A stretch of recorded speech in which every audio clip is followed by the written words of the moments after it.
केंद्रीय गृह मंत्री अमित शाह के बिहार दौरे से ठीक एक दिन पहले बिहार में एनआईए ने ताबड़तोड़ छापेमारी की है। पूर्णिया में एनआईए ने पीएफआई के ठिकाने पर छापा मारा है। अररिया और औरंगाबाद में भी एनआईए ने छापा मारा है। बिहार में पीएफआई पर लगातार छापे के बाद केंद्रीय मंत्री गिरिराज सिंह ने करारा हमला बोला है। उन्होंने कहा कि पीएफआई के सदस्य भारत को मुस्लिम राष्ट्र बनाना चाहते हैं। उन्होंने लालू यादव और नीतीश कुमार पर आरोप लगाया कि वो तुष्टीकरण की राजनीति करते हैं, जिसकी वजह से बिहार आतंकियों का अड्डा बनता जा रहा है। यहां आतंकियों के स्लीपर सेल ने अड्डा बना लिया है। शरीफ में पकड़े गए तो उसकी प्लानिंग आपने देखा सुना कि वो भारत को पहले ही मुस्लिम राष्ट्र बना देना चाहता 1947 के पहले। बगैर वैध कागजात के नेपाल के रास्ते भारतीय सीमा में प्रवेश करते एक विदेशी दंपति को हिरासत में लिया गया है। नेपाल इमिग्रेशन विभाग के अधिकारियों ने नेपाल के रास्ते भारत में प्रवेश करने का प्रयास करते अर्जेंटीना के 2 नागरिकों को भारत नेपाल सीमा के मुख्य द्वार रक्सौल से गिरफ्तार किया है, जिसमें एक महिला और एक पुरुष है। दोनों ने बिना वैध कागजात के नेपाल के विभिन्न जगहों पर करीब 3 महीनों तक भ्रमण किया है।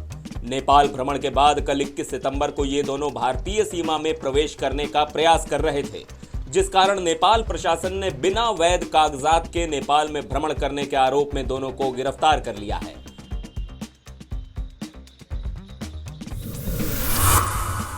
लंबे समय बाद बिहार की राजनीति में एक्टिव हुए आरजेडी सुप्रीमो लालू प्रसाद यादव ने बीजेपी पर जमकर हमला बोला है।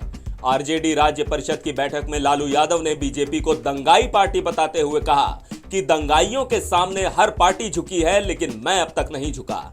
उन्होंने कहा कि अगर मैं उनके आगे झुक जाता तो शायद मुझे जेल नहीं जाना पड़ता, लेकिन इतना कुछ होने के बाद भी मैं अपनी बातों पर कायम रहा। आरजेडी सुप्रीमो लालू प्रसाद यादव ने कहा कि आरएसएस बीजेपी से हमारी पुरानी दुश्मनी है।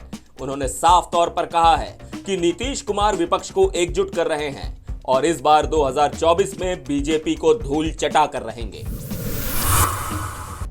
पटना पहुंचे शरद यादव ने आरजेडी के कार्यक्रम में हिस्सा लिया। भाजपा विरोधी दलों को एकजुट करने की कोशिश में लालू प्रसाद यादव के बुलावे पर शरद यादव पटना पहुंचे हैं। उन्होंने कार्यकर्ताओं को संबोधित करते हुए कहा कि तेजस्वी यादव बिहार के भविष्य हैं। कार्यकर्ताओं के जोश से ऐसा लग रहा है कि बिहार करवट बदल रहा है। जेपी आंदोलन की शुरुआत बिहार से हुई है और बिहार में हुए राजनीतिक बदलाव से अब देश की राजनीति में बदलाव होगा।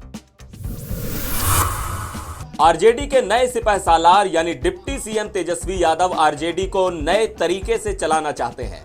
इसके लिए उन्होंने राज्य कार्यकारिणी की बैठक में सभी को सीधा और साफ संदेश दे दिया है। उन्होंने कहा, हमको दबंगई हुड़दंगई किसी भी हाल में बर्दाश्त नहीं है। सभी कार्यकर्ता अपने आप में सुधार लाएं। उन्होंने कहा कि सभी कार्यकर्ता बेहतर तरीके से काम करें।